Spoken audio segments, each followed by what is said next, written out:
Hey, what's up, y'all? Welcome to Soccer by Dae. I'm your host, Dasan Robinson, and today I want to give you 3 or 4 quick tips to increase your speed of play. Now, as you get higher and higher at the different levels of play, the speed of the game, man, it intensifies and it gets quicker and quicker. So, number one, how fast can you adjust to the speed of the game at the next level? Number two, how quick can you actually play? And we're going to talk about these things here in a second. But number one, how do we increase our speed of play? The first thing you need to do is you need to work on your awareness, meaning what is going on around you. You are conscious right now. You understand that you're watching a video, you're on YouTube, I'm talking to you. So you're conscious of what is going on. You're aware that I'm talking about soccer. You're aware of what is going on around you, the room, the noises, things like that. The same goes for you when you're on the field. You need to be aware of what's going on around you. Too many times players are losing the ball because they're not checking their shoulders before they receive it. They're not checking their shoulders when they don't have the ball. So some players are just scanning and they're looking over their shoulders right before they receive the ball, which is fine, which is amazing, which is perfect. But ultimately, you don't just want to do that, because you also want to scan your shoulders when you're off the ball, if the ball is on the other side of the field. And you want to be checking your shoulders constantly to know what potentially to do next. So the first point and the first thing you need to do to increase your speed of play is increase and improve your awareness. Scan before you receive the ball, scan when you don't have the ball, scan when you're off the ball. Just figure out what is going on. And as you increase your awareness and your ability to read the game, great things will happen for you in terms of speed of play. The second thing that you need to do is that you need to keep it simple. If you have this in mind, this will save you and your team and your coach a lot of headaches.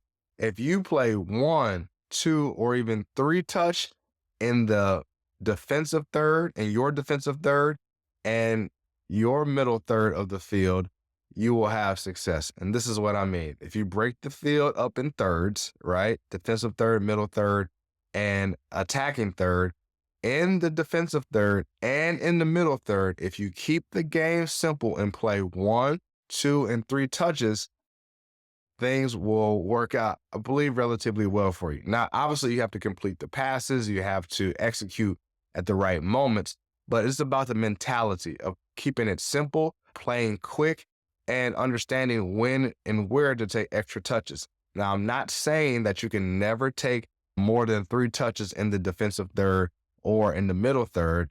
But once again, if you keep in your mind that if I just keep it simple in these areas of the field, 1, 2, and 3 touch, I would say that you'll be just fine. Your coach will be happy. Your teammates will be happy because you're playing quick. You're receiving and you're getting off your feet. And so the play and the flow of the game is continuing to improve because you are playing quick. In the attacking third, hey, get busy. I'm not saying just take crazy amount of touches in the attacking third, but you'll have a little bit more freedom to do what you need to do to maybe get a cross off or get a shot off or give and go or just connect to give some opportunities on goal. But ultimately, defensive third, middle third, those are the areas that you want to try to play as quick as possible, not rushing it, but playing 1, 2, and 3 touch. The next point I want to make about playing quick, or the third point, is you have to improve your technical ability. What does that mean? You've probably seen a lot of drills, a lot of things online, or maybe somebody's even told you, but how good of a passer are you? How good is your first touch? These things will help you improve your speed of play. If you can take an excellent first touch and then get the ball off your feet right away to your teammate in the space or right at his feet, that's what I'm talking about. That's speed of play. That's what you need to do. Look at the highest level, whether it's the pros or college, or if you're a youth player, look at the youth national teams.